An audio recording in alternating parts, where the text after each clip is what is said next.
Hey guys, welcome back to another episode. And the last time you guys saw, I was dropping the car off in Texas to see what was going on. I had a fuel pressure issue, and my IATs, my intake temperatures, were like hitting like 220. And the shop recommended that I had the car towed over there, and I decided to drive it. I know it was risky, so I ended up driving it all the way to Texas, and dropped it off. But right before I got to the shop, like, I don't even know, it must have been like 10 minutes away from the shop, I hit a bump. And like, you know, you hit a bump and you feel like maybe you broke something in the car, and like you're like, oh, I'm good. But like, I hit a bump. It was like, oh man, that was like really violent bump or whatever. And I go to pull into their shop, and I hear like rattling, and I'm like, oh my god, like what now? What is going on now? And I popped the hood, and it turned out that that bump, the force of this is crazy. The force of it knocked off the pulley, the top pulley, and it went down and shot down and hit the bottom pulley, and it obviously broke off the bolts inside of the snout of the supercharger. So, oh, knocked over some stuff.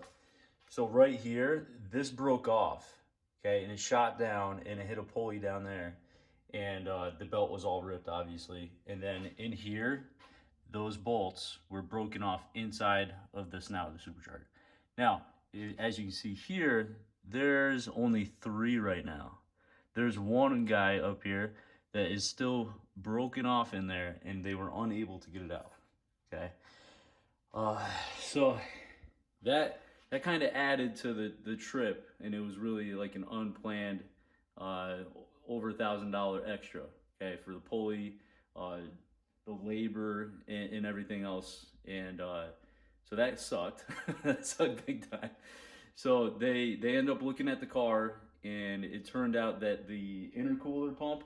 So the intercooler pump basically circulates the water through and cools down the supercharger and cools down those intake temps.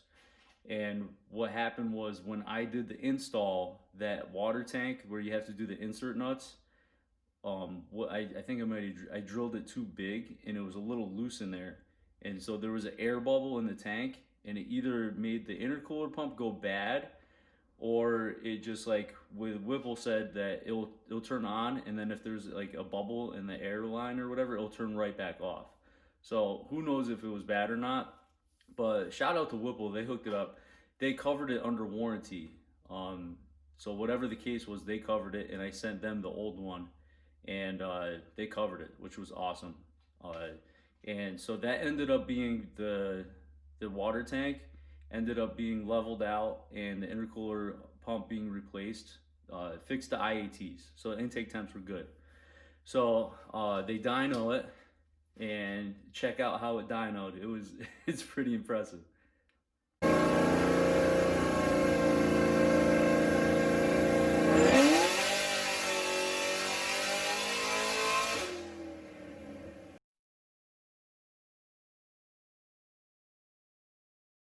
And so that was on E60, I think he said, E60.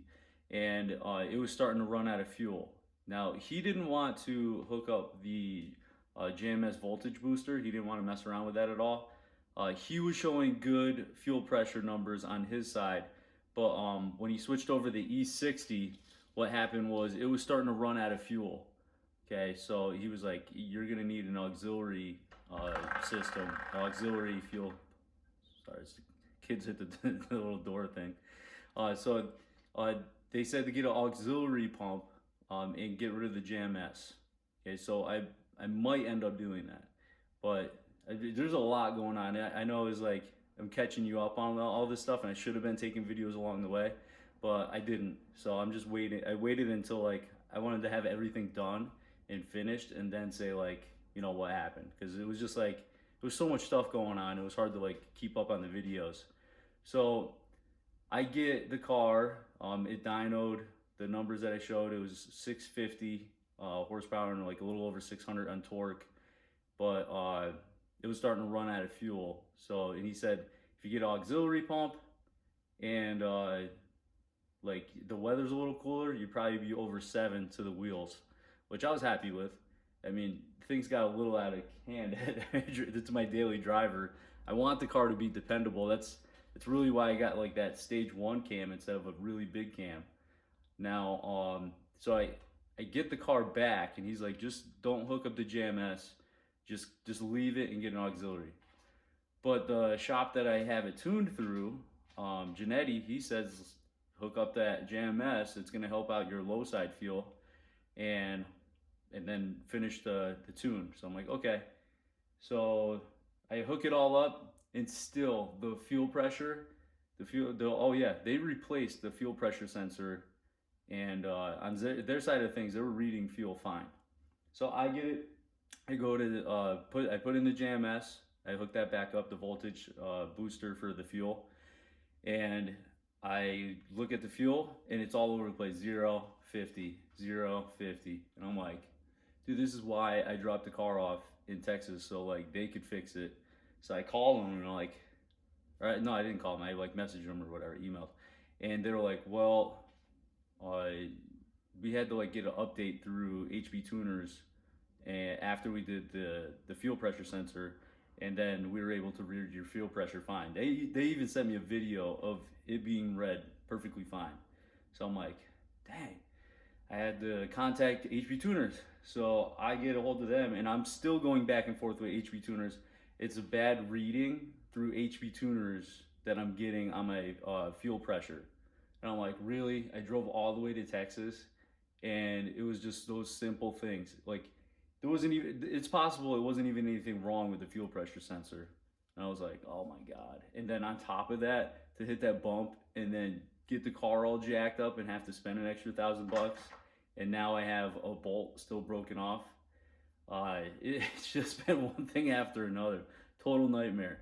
So right now I'm finishing the remote tune through Janetti. The 91 tune is all set, and I'm finishing the E85.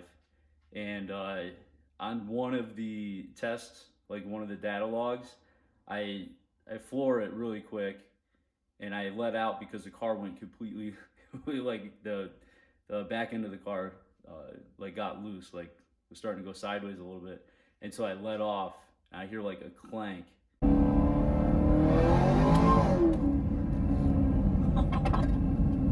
Now that's to be continued. I'm gonna put the car up and take a look and see what that's about. I don't know if maybe I ran like something over that was metal. It didn't sound good, so we'll see. Also, I know a lot going on here. Car's really dirty. I got a brand new battery. I'm gonna put that in. I'm gonna install that, and then I'll show you guys like a weight difference, just because I know a lot of you are like concerned about the weight in the battery, but I just thought it would be interesting. So maybe that'll be on the next one, and I'll see whatever happens with the finishing the tune, the HB tuner stuff, and the battery. I'll see you on the next one.